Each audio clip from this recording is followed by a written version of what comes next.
નમસ્કાર મિત્રો બોટાદ કડદા આંદોલનમાં જેલમાં ગયેલા ખેડૂત આંદોલનકારીઓએ હજુ પણ જેલમાં રહેવું પડશે। 103 દિવસ સુધીનો સમય જેલમાં થઈ શકે છે। 22 તારીખે બોટાદ સેશન્સ કોર્ટમાં સુનાવણી હતી। શું થયું, કેમ જામીન ન મળ્યા, પોલીસે શું કર્યું, આવનાર દિવસમાં જામીન ક્યારે મળી શકે છે, વિસ્તારથી વાત કરું। બોટાદ કડદા આંદોલનને ઘણો સમય થઈ ચૂક્યો છે, ઘણા મહિના થઈ ચૂક્યા છે, ઘણા મુદ્દા આવ્યા, ઘણા વિવાદ આવ્યા, પરંતુ અમને એ ઘટના યાદ છે, એ આંદોલન યાદ છે, તેમાં જેલ ગયેલા નેતાઓ ચહેરાઓ યાદ છે। ઘણા ખરા મોટા ભાગના આંદોલનકારીઓ ખેડૂતો બહાર આવી ચૂક્યા છે, પરંતુ રાજુ કરપડા હોય, પ્રવીણ રામ હોય, રમેશ મેહર હોય, આ સહિતના આગેવાનો આજની તારીખે પણ જેલમાં છે। છેલ્લે સમાચાર એ હતા કે 22 તારીખે સુનાવણી છે, બોટાદ સેશન્સ કોર્ટમાં જામીન મળી શકે છે, પરંતુ આ સુનાવણીમાં પોલીસ એફિડેવિટ વગર હાજર રહી। એક અઠવાડિયાનો સમય માંગવામાં આવ્યો। હવે 27 તારીખે સુનાવણી થશે।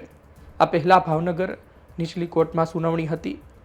રાજુ કરપડા, પ્રવીણ રામ જેલમાં હતા। એક વિડીયો વાયરલ થયો હતો, આમ આદમી પાર્ટીની સભા હતી અને કહેવામાં આવતું હતું કે જેલથી સંદેશ, જો કે તે લોકો ફરાર થયા હતા તે સમયે તેનું શૂટિંગ કરવામાં આવ્યું હોય, ત્યારબાદ તેવી વિગતો પણ સામે આવી હતી। તેમાં પણ અલગથી એફઆઈઆર દાખલ કરવામાં આવી હતી। એ કેસમાં જામીન નામંજૂર થયા હતા। 22 તારીખે શું થયું, સેશન્સ કોર્ટમાં શું વાત કરવામાં આવી, આ બાબતે સમગ્ર માહિતી જાણવા અમે આમ આદમી પાર્ટીના નેતા ખેડૂત આગેવાન સાગર રબારી સાથે વાત કરી હતી। સાંભળો સાગરભાઈએ શું કહ્યું।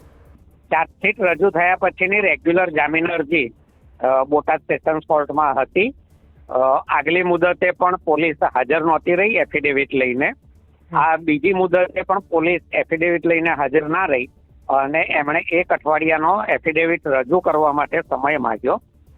બોટાદ સેશન્સ કોર્ટે આવતી 27 જાન્યુઆરીની તારીખ આપી છે। અત્યાર સુધી એવું રહ્યું છે, જેટલા પણ ખેડૂતોના જામીન થયા, આગોતરા જામીન થયા, એક પણ વાર પોલીસ પહેલી મુદતે એફિડેવિટ લઈને આવતી નથી। પહેલી મુદતે સમય માગે, બીજી મુદતે પણ સમય જ માગે, અને બીજી મુદતે જ્યારે કોર્ટ ટકોર કરે કે હવે અમે આમને સાંભળી લઈશું, ત્યારે ત્રીજી મુદતે એ લોકો સામાન્ય રીતે 2 વાગ્યા પછી એફિડેવિટ લઈને હાજર રહેતા હોય છે। સરકારનું આ બધા ઉપરથી એ દેખાઈ આવે છે વલણ કે ખેડૂતોને જેટલો લાંબો વખત સુધી જેલમાં રાખી શકાય એટલા રાખવા, જેટલા ડરાવી શકાય એટલા ડરાવવા, પણ ખેડૂતો મજબૂત છે અને એમ સરકારની જેલથી ખેડૂતો કઈ ડરે એમ છે નહીં। એક વાત એ છે કે હજુ હમણાં રાજુભાઈ કરપડાનો જન્મદિવસ ગયો, એની પણ ઉજવણી કરવામાં આવી, પરંતુ સવાલ એ થઈ રહ્યો હતો કે શું સરકાર એવો કોઈ મેસેજ કારણ કે નામદાર કોર્ટ સામે કોઈ સવાલ ન હોય, પરંતુ સરકાર કોઈ મેસેજ આપવા માંગે છે કે આ પ્રકારના આંદોલન કરશો, આ પ્રકારે તમે સામા પવને ચાલશો તો પછી અમુક મહિનાઓ સુધી તો તમને ઠાઈ દેશું જેલમાં? નહીં, આ આખું જે વલણ છે સરકારનું એ જ બતાવે છે। બહુ સામાન્ય સાદી સમજણ ધરાવતા માણસને પણ ખબર પડે કે સરકાર શું મેસેજ આપવા માંગે છે, એ એના ઉપરથી ક્લિયર થાય છે। સરકાર જો તટસ્થ રીતે પૂર્ણ રીતે વર્તી હોત તો કડદો કરનાર વેપારીઓ ઉપર કેસ તરત, કારણ કે કડદો કરવો ગેરકાયદેસર છે। કડદાનો વિરોધ કરવો તો કોઈ ગેરકાયદેસર કૃત્ય નથી। કોઈ ખોટું કરતું હોય તો એનો વિરોધ કરી જ શકાય છે, પણ સરકાર ખેડૂતોના પક્ષે રહેવાના બદલે કડદાબાજ વેપારીઓના પક્ષે રહી।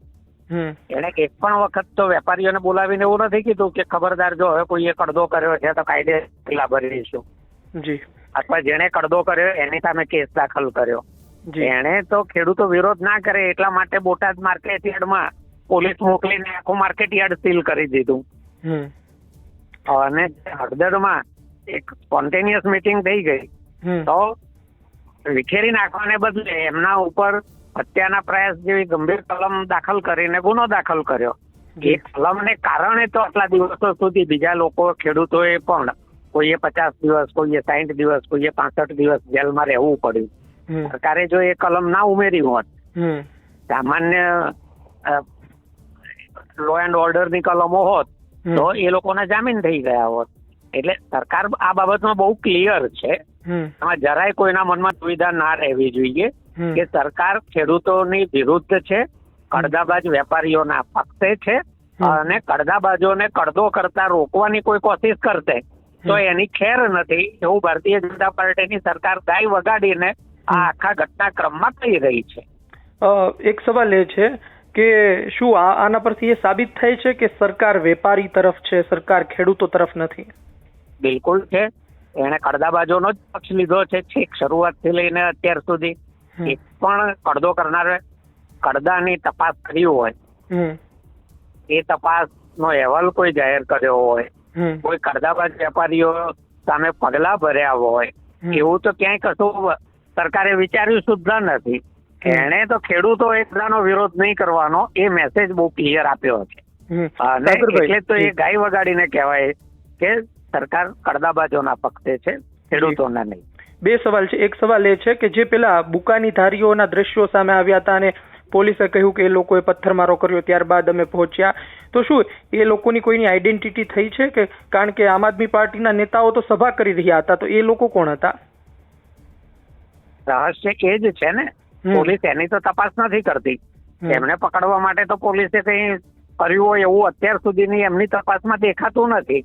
એણે માત્ર હોદ્દેદારોના નામો જોઈને કેટલાક લોકોને સ્થળ ઉપરથી પકડી લીધા જે ખેડૂતો હતા, અને પાછળથી જે નામોની યાદી તૈયાર કરી એ એવા લોકો હતા જે આમ આદમી પાર્ટીના જિલ્લા તાલુકાના કોઈને કોઈ હોદ્દા ઉપર હતા. એટલે જયારે જામીનની સુનાવણી શરૂ થઈ ત્યારે મોટા ભાગના લોકોની સામે પોલીસ કોઈ પુરાવો રજૂ નથી કરી શકી. ફોટો, વિડીયો એવો કશો જ. બહુ જ ગણ્યા ગાંઠ્યા લોકોની સામે બહુ સામાન્ય કે એ ત્યાં ઉભા છે, એ ત્યાં ઉભા છે એનો ફોટો હતો.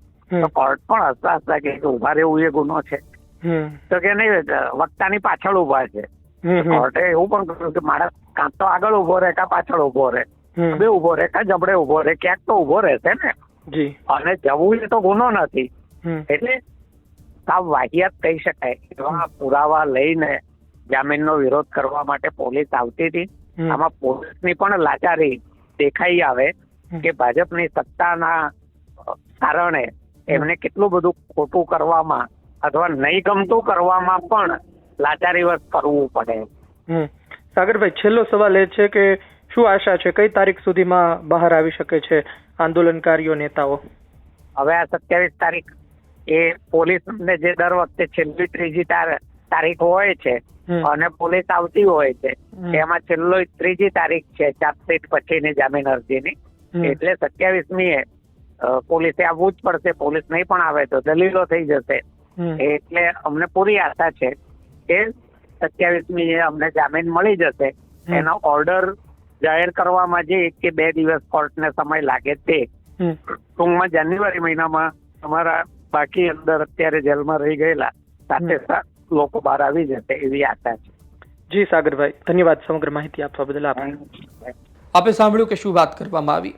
સરકાર સ્પષ્ટ સંદેશ આપી રહી છે અને આ જ કારણોસર કદાચ પોલીસ એફિડેવિટ હાજર કરવામાં મોડું કરી રહી છે. એક વખત હોય, 2 વખત હોય, પણ મોટાભાગના કેસમાં આ પ્રકારનું થાય તો પછી સવાલ એ પણ થાય. જોકે કોર્ટે પણ કહ્યું છે અને હસતા હસતા એ પણ કહ્યું છે કે તમારી પાસે પુરાવા નથી, આડકતરો ઇશારો કે પુરાવા નથી તો શું ખોટી વાતો કરો છો. જે રીતે સાગર અબારીએ કહ્યું કે પુરાવા એવા આપવામાં આવે છે કે આ વ્યક્તિ અહીં ઊભો હતો, ફલાણી જગ્યાએ ઊભો હતો. જોકે ત્યારબાદ કોર્ટે પણ કહ્યું હતું કે એ વ્યક્તિ આગળ ઊભો છે, પાછળ ઊભો છે, તેનાથી શું ફરક પડે છે. પરંતુ લાગે છે કે હવે થોડા દિવસોમાં, થોડા સમયમાં જામીન મળી શકે છે. એક વાત અતિ મહત્વની છે કે સરકારે એ વેપારીઓ પર કાર્યવાહી કરવાની હતી કે જે વેપારીઓ કડદો કરે છે. એ વેપારી કે જે આ કડદો કરવાનું બંધ નથી કરતા, એ ખેડૂતોના ખભે હાથ મૂકવાની જરૂર હતી, તેના સાથી બનવાની જરૂર હતી જે કડદાનો શિકાર બન્યા હોય. પરંતુ કરવામાં આવ્યું ઊંધું. જો પહેલા કરવામાં આવ્યું હોત અને લેખિતમાં માગ સ્વીકારવામાં આવ્યું હોત કે ભાઈ એક વખત હરાજી થઈ ગયા પછી આમાં હવા છે, આમાં ભેજ છે, એવા વાંધા વચકા કાઢીને અમે ભાવ ઘટાડીશું નહીં, તો પછી આ પ્રકારનું આંદોલન થાત જ નહીં, લેખિતમાં આપ્યું હતું. પરંતુ સરકારે કાચું કાપ્યું.